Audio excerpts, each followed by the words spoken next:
ತಾವು ಬರ್ಮುಡಾ ಇತ್ಯಾದಿಗಳನ್ನು ಧಾರಣೆ ಮಾಡಬಾರದು, ಮತ್ತು ಶರ್ಟ್ಗಳನ್ನೆಲ್ಲ ಧಾರಣೆ ಮಾಡಬಾರ್ದು.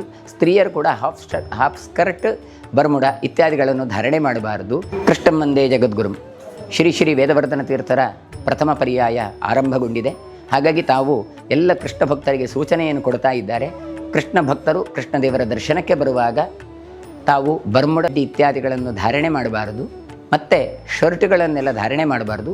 ಸ್ತ್ರೀಯರು ಕೂಡ ಹಾಫ್ ಸ್ಕರ್ಟ್, ಬರ್ಮುಡಾ ಇತ್ಯಾದಿಗಳನ್ನು ಧಾರಣೆ ಮಾಡಬಾರದು. ಹೀಗೆ ಬರಬೇಕಾದರೆ ಭಗವದ್ ದರ್ಶನಕ್ಕೆ ಬರುವಾಗ ಕೃಷ್ಣ ಭಕ್ತರಾಗಿ ಬರಬೇಕು. ತಾವು ಶಾಲು ಇತ್ಯಾದಿಗಳನ್ನೆಲ್ಲ ಹಾಕಿಕೊಂಡು ಬರಬಹುದು. ಹಾಗಾಗಿ ಪುರುಷರು ಕೂಡ ಅಷ್ಟೇ ಅಂಗಿಯನ್ನು ತೆಗೆದು ಶಾಲನ್ನೆಲ್ಲ ಹಾಕಿಕೊಂಡು ತಾವು ಕೃಷ್ಣ ದರ್ಶನಕ್ಕೆ ಬರಬಹುದು ಅಂತ ಸೂಚನೆಯನ್ನು ಕೊಟ್ಟಿದ್ದಾರೆ. ಬೆಳಗ್ಗೆಯಿಂದ ಸಾಯಂಕಾಲದಿಂದ ಬೆಳಗಿನವರೆಗಿದ್ದು ಎಲ್ಲವೂ ಕೃಷ್ಣ ಪೂಜೆಯೇ ಆದದ್ದರಿಂದ ಮಧ್ಯಾಹ್ನವರೆಗೆ ಅಂತ ಏನೊಂದು ನಿಯಮಗಳಿತ್ತು, ಅದನ್ನು ರಾತ್ರಿವರೆಗೂ ಕೂಡ ವಿಸ್ತಾರ ಮಾಡಿದ್ದಾರೆ. ಸಾಯಂಕಾಲವೂ ಕೂಡ ತೊಟ್ಟಿಲು ಪೂಜೆ, ರಾತ್ರಿ ಪೂಜೆ ಇದೆಲ್ಲ ಇರ್ತದೆ. ಒಳಗೂ ಕೂಡ ವೇದಘೋಷ ಇತ್ಯಾದಿಗಳೆಲ್ಲ ಆಗ್ತಾ ಇರ್ತದೆ.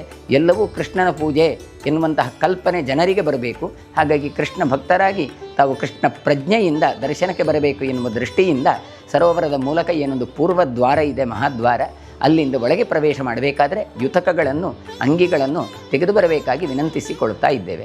ಡಾಕ್ಟರ್ ಎಂ ಉದಯಕುಮಾರ್ ಸರಳತ್ತಾಯರು, ದಿವಾನರು, ಪರ್ಯಾಯ ಶ್ರೀ ಶಿರೂರು ಮಠ, ಕೃಷ್ಣ ಮಠ.